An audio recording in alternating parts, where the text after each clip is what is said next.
Saa 2:23 z'umugoroba ku isaha yo mu Burusiya tariki 9 z'ukwezi kwa gatandatu mu 2025 ku kibuga cy'indege mu birindiro by'ingabo z'Uburusiya zirwanira mu kirere bya Angels 2 mu gace ka Narrator. Indege ebyiri z'Uburusiya z'intambara zo mu bwoko bwa Tu-160 zahagurutse zerekeza kuri misiyo y'ibanga itaramenyekana kugeza n'ubu. Ikizwi cyonyine nuko zahagurutse zerekeza zinasatira hafi ya Leta Zunze Ubumwe za Amerika mu gace gakonja cyane ka Chukotov muri kilometero 500 gusa uvuye ku butaka bwa Leta Zunze Ubumwe za Amerika ahitwa Alaska. Izi ndege zoherejwe aha ntizigeze zisatira cyangwa se ngo zinagerageze kuvogera ikirere cya Leta Zunze Ubumwe za Amerika, ariko nanone ntizigeze zitaha aho zaturutse, zagumye hafi ya Leta Zunze Ubumwe za Amerika aho zibitegeye neza kuba zaharasa. Bisa nk'aho izi ndege z'intambara ziri mu zitinyisi mu isi zitegereje amabwiriza kuva i Moscow mu Burusiya kwa kizigenza Putin, ahasigaye zigakora akazi zoherejwe gukora maze zikabona gutaha. Gusa ikizwi neza nuko izi ndege zitagenzwa n'amahoro, ahubwo aho zahisemo abantu barapfa, umuriro ukaka, imijyi ikaba amatongo, hakumvikana imiborogo n'icuraburindi ry'ubwoba butagira ingano.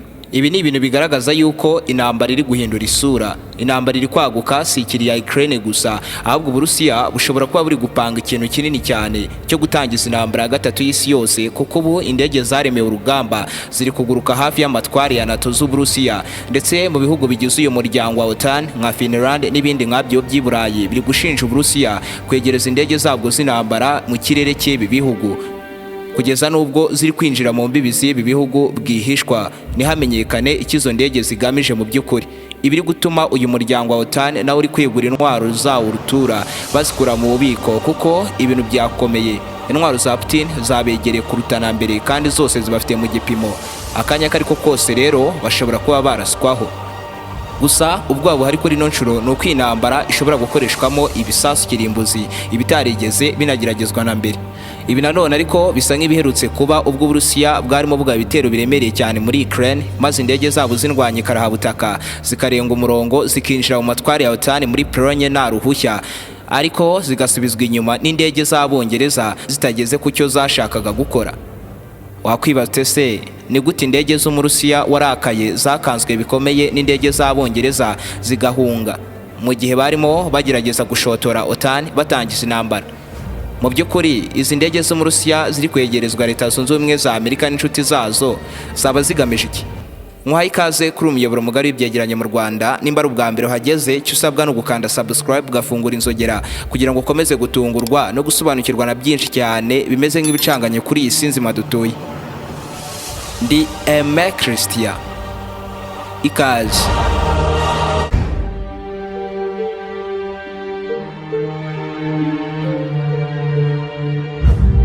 Saa 4:50 z'igitondo ku tariki 13 z'ukwezi kwa gatandatu mu 2025, radari za Pologne zabonye mu kirere zigenzura indege z'Umurusiya z'intambara zo mu bwoko bwa IR-20M z'ubutasi zarenze umurongo ntarengwa zikinjira mu kirere cya Pologne mu birometero 2 byose uturutse ku mupaka. Nyuma y'amasegonda 2 gusa izi ndege zigaragaye kuri za radari byihuse cyane. Abasirikare ba OTAN bakoranyeho bakorera ibikorwa byabo bya gisirikare muri Pologne bahise binjira mu ndege z'indwanyi zabo, bahita batsa moteri, banahagurutsa indege ebyiri z'indwanyi karahabutaka zaremeye guhangana no kurimbura burundu umwanzi ku rugamba. Zikaba indege zo mu bwoko bwa Typhoon zikorerwa mu Bwongereza, zikaba zari zihagurukijwe ku mabwiriza y'igisirikare cya NATO muri rusange, zigiye kuri misiyo yo guhagarika no guhangana n'igitero cy'Uburusiya cyari kibatunguye kuva kwa Putin. Zari indege zo mu bwoko bwa IR-20M zarimo zigurukira ku butumburuke buri hasi cyane, zisa nk'iziri kugendera hafi cyane y'inyanja ya Baltics, nta bwoba nta n'igihunga zifite, zimeze nk'iziri kugendagenda mu karima ka Putin, kuko nta nubwo zari zigeze zimenyesha Pologne ibyo ziri gukora mu kirere cyabo, ndetse nta nubwo barimo basubiza ibirindiro bya gisirikare byari birimo bigenzura radar. Icyo zarimo zikora ni ukuguruka, nta n'icyo zitayeho. Gusa ikizwi neza nuko izi ndege zitari zayobye, kandi nanone izi ndege zari nzima bihagije, ntizari zabuze control, ahubwo izi ndege zari ziri mu bugenzuzi runaka busa nk'ubutegura intambara yeruye kuri iki gihugu kitavuga rumwe n'Uburusiya. Ubyumve neza ko izi ndege zari zifite byose, byaba ibijyanye na tekinike cyangwa ikoranabuhanga rya gisirikare, byose bigamije gukurura amakuru mu buryo bw'ubutasi. ariko nanone bufite ikindi kintu bwerekana ku ruhande, kuko ubutasi busanzwe bubera mu ibanga rikomeye bigakomeza kubibanga mpaka bigumye no kubibanga burundu. Hari impamvu ikomeye cyane itazwi ituma indege nk'izi ngizi zo mu Burusiya zinjira mu bwami bwa OTAN ku manywa y'ihangu buri wese azibonesha amaso mu kirere. Abari batwaye indege z'Abarusiya bari babizi neza ibigendekera ugerageje kwinjira mu kirere cy'umwanzi nta ruhushya, uko ahagarikwa byanaba ngombwa bakaba banamurasa, ariko ibyo byose ntibabyitayeho ndetse banirengagije Abongereza barimo babavugisha ku byombo by'itumanaho, yewe bakanirengagiza ko bashyizwe mu gipimo. Ubwo rero Abongereza nabo bagombaga gushaka ikindi kintu runaka bakora mu guhabya indege z'Umurusiya mwene Putin agashyirwa hasi cyangwa se agasubira inyuma.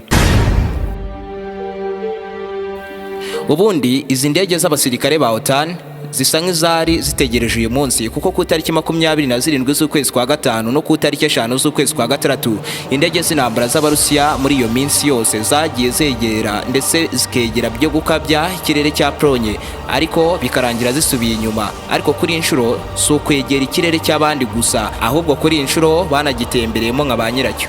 Indege IR-20M y'Umurusiya yari iri mu kirere, si indege isanzwe nk'izindi zose z'intambara zigeze zikorwa mu mateka y'isi.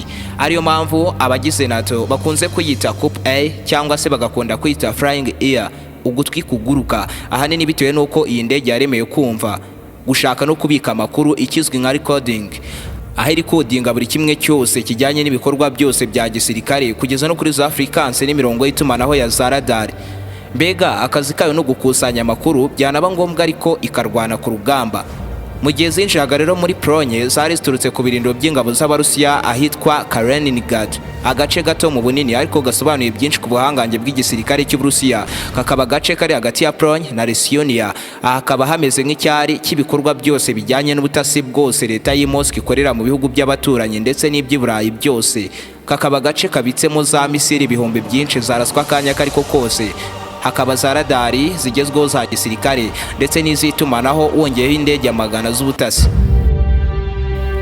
Gusa ariko ibintu nk'ibi kuri Poland ni ibintu bari bamenyereye cyane, isibye ko kuri inshuro byari byabaye bibi kurushaho ugereranyije n'ibyagiye bigeragezwa byose kuva mu 2022 intambara y'Uburusiya na Ukraine yatangira. Rero NATO nayo yari imeze nk'itegereje uyu munsi, yarabyiteguye bihagije, kuko mu minsi yashize yagiye irunda indege z'indwanye muri Polonye ndetse banagiye bahongera za radari zikorera ku rwego rwo hejuru. Ubyumve neza ko buri inshuro zose indege z'Abarusiya zahagurukaga ku birindiro bya Kaliningrad hari abasirikare bazikurikiranaga ziri mu ngendo zose zakoraga, hakaba abandi basirikare ba NATO babaga bitegura kurasa no kurasana nazo akanya kariko kose. Nabicyo bapangaga ngo nuko hari igihe indege z'Abarusiya zazasatira amatware ya OTAN maze nizisohoke mu kirere zavogereye. Ibi ni nabyo bari bapanze kuri inshuro ubwo indege IR-20M zarimo zirushaho kubinjirira mu kirere. Gusa nta wari uzi niba izi ndege koko zikoreye ibisasu cyangwa ntabyo. Gusa ikizwi nuko uyu wari umupango mugari w'Abarusiya, kandi icyagombaga gukurikiraho ni ukuzivana mu nzira mu buryo bwa gisirikare. Ibisa nk'ibyoroshye kuvuga ariko bigoye kubikorera ku ndege z'Umurusiya. Dore uko byagenze. Saa 4:57 z'igitondo indege ebyiri zo mu bwoko bwa Typhoon z'igisirikare cya OTAN zazamutse mu kirere cya Polonye, zihagurukiye ku birindiro bya Maribar by'ingabo za NATO zirwanira mu bicu, zihaguruka zerekeza hari indege z'Abarusiya hafi y'inyanja ya Baltic. Ndetse nyuma y'iminota mike cyane zari zimaze gushyira mu gipimo indege z'umwanzi, habura gusa gukurura imbarutso ngo zivanwe mu nzira. Bivugwa ko abasirikare bari kure y'iwabo bagombaga kurasirwa mu kirere cya Polonye. Indege z'Abarusiya zari zashyizwe mu kadomo k'urupfu, zari indege zaremewe ubutasi nk'uko nahoze mbivuga mu kanya kashize, mu gihe za NATO zo zari indege za mbere zitinyitse mu isi, zihutisha misiyo n'urupfu kwahisemo kwicwa nazo. Ndetse n'indege zaremewe umuvuduko urenze wa danje icyarimwe no guhabya byo kwihanukira igipimo kikangizwa burundu. Zikaba zubakanywe moteri ebyiri ziyemera kuba yaguruka byibuze ku muvuduko uruta inshuro ebyiri zose umuvuduko usanzwe w'ijwi. Ikaba rero ari indege yazamuka mu kirere ifite ibihumbi 55 mu munota umwe gusa, ni ukuvuga ubutumburuke bwa metero 16,734 mu masegonda 60 gusa. Zikanagira systeme zigezweho za gisirikare zo gushakisha igipimo no kugikurikirana, wongeyeho no kukirimbura burundu mu buryo ishakamo bwose. Ariko kuri iyi misiyo nizari zoherejwe kurasa, kuko munsi y'amabwiriza ya OTAN kurasa niyo mahitamo ya nyuma bagira. ahubwo zari zoherejwe kwitambika iz'Abarusiya. Dore uburyo guhagarika no kwitambika ibitero nk'ibi by'indege bikora.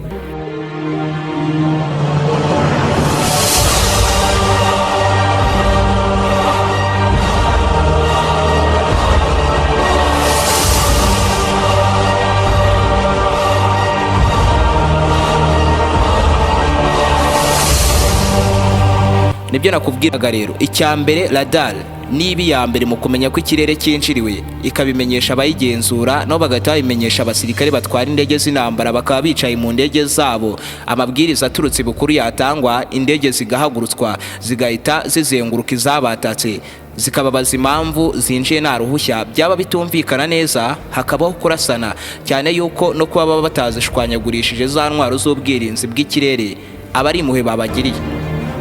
Indege IR-20M isa nk'iyari yavogereye iki kirere cya Polonye yo mu Rusiya, yarimo ikina imikino yo guhangana n'indege zigezweho za OTAN zaremeye kurimbura, imikino iteye ubwoba cyane. Ikizi indege za OTAN zakoze zikizenguruka iz'Abarusiya zagize ziti, turi kubabona rero nimubihatirize. Mbega zarimo zibaha agasopo ya nyuma ngo zikate zisubire inyuma iyo zaturutse, kuko aho zari ziri ntizari zibyemerewe. Maze noneho rero kuri inshuro amabwiriza abapiloti b'Abarusiya barayumvishe, barangije barakata basubira inyuma. Wakwibaza uti ese indege nk'izi z'intasi z'Abarusiya zikunze kuba zikoreye ibisasu rutura, byari kugenda bite iyo zidakata ngo zisubire inyuma? Izi ndege z'Uburusiya zamaze hafi iminota 10 mu kirere cya OTAN, zafunze amatwi n'umwuka, zakubye itumanaho ry'amaradar, zanirengagije abasirikare ba OTAN, nyamara zitigeze zisobanura nta naho zamenyesheje ko bagiye kwinjirira mu matware y'abanzi. Ndetse bisa nkaho n'igihe cyose bamaze muri iki kirere bari bagipanze koko ko aricyo kiribuze gushira. Ibi ni ibintu Abarusiya bari bapanze neza akantu ku kandi, babaze neza ko OTAN biraza kwitwara iminota 3 yose kugira ngo bohereze indege zabo. Ndetse ubwo indege IR-20M z'Abarusiya zakataga ntibyarangiriye aho, ahubwo zagumye kwisirisimbya hafi y'umupaka wa Polonye, aho zari zimeze nk'aho hari ibyo zitarasoza neza. Gusa ariko indege za NATO nazo zagumye hafi aho zitegura neza kuza kurasana nazo mu gihe zaba ziri buze kugaruka. Ibi nanone kandi bisa nk'ibiherutse kuba muri Finland, ibyagaragaje neza yuko iyi nshuro Uburusiya nta mikino bufite, bushaka kwagura intambara ikaba ya gatatu y'isi yose ivuye ku ya Ukraine. Finland nayo iherutse kuvuga ko indege z'Abarusiya ziherutse kwinjira ikirere cyabo mu buryo butemewe n'amategeko, zinjira mu burasirazuba bw'umujyi wa Helsinki nta ruhushya, nta n'ikintu kizwi mu by'ukuri zigamije. Ndetse kwiyenza nk'uku ku Burusiya kuri Finland bisa nk'ibyatangiye mu bihe byashize mu 2023, ubwo iki gihugu cyinjiraga mu muryango wa OTAN nyuma gato y'itangizwa ry'intambara y'Uburusiya na Ukraine mu 2022. Ndetse ubusanzwe ibi ni ibihugu bituranye kugeza ubu, ndetse umupaka ubitandukanya ukaba uri umwe mu mipaka ya mbere irinzwe kurenza iyindi yose mu isi. Ndetse muri iyi minsi ingabo za Finland zikomeje kuvuga ko indege z'Abarusiya ziri kwisirisimbya hafi y'ikirere cyabo, ndetse hari n'amashusho ya satellite yafashwe agaragaza abasirikare b'Abarusiya bari gusatira ku bwinshi Finland, aho bamwe bafite ubwoba ko iki gihugu kigiye kwatakwa n'Umurusiya, cyane ko yababuriye akababuza ko batagomba kwinjira mu muryango wa OTAN. Ndetse ngo ubu ngubu hafi y'umupaka w'Uburusiya na Finland hari kurundwa ibirindiro byinshi by'ingabo z'Uburusiya, cyane nk'izi ngabo zirwanira mu kirere. Ibi ni bigaragaza ko rero Uburusiya buri gupanga ikintu kinini cyane gihambaye kurenza ibindi byose baba barigeze bapanga kuva ku iherezo ry'intambara y'ubutita kugeza n'uyu munsi. Wakwibaza uti ese ibintu nk'ibi mu by'ukuri biragarukira he? Mudusangize ibitekerezo byanyu mubinyushije muri comment n'uburyo mwakiriye kino kiganiro. Mu gihe ukunda ibyo nkora ni ngombwa cyane kunkurikirana ku mbuga nkoranyambaga zanjye zirimo Instagram na TikTok ni Aime Christian 01.